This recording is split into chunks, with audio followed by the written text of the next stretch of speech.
امروز از این روزایی بود که خیلی قوی تصمیم گرفتم تا جایی که میتونم با تمام قدرتم بشینم و همه پروژه‌مو تمام کنم. این از اولین پروژه. باید یک فونتی رو طراحی میکردیم و خب من انجام داده بودم تقریبا و فقط دیگه درست کردن جزئیاتش مونده بود که کامل تمام بشه این پروژه.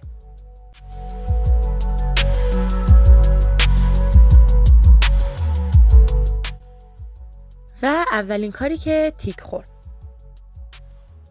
اینجا هیچ ASMR در کار نیست، شرمنده. شما رو با چنین لذتی تنها میذارم.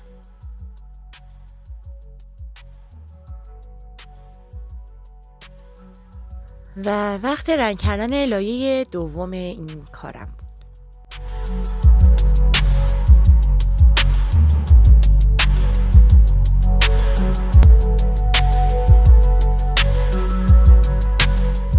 و این هم از کار دومی که تیک خورد. دیگه از اینجا بعد ویدیویی ندارم و کاری نکردم. اینجا رفتیم دیگه مهمونی و من هیچ کاری نتونستم بکنم. خیلی قوی تا همینجا فقط تونستم ادامه بدم. تا ویدیو بعدی، خدا نگهدار.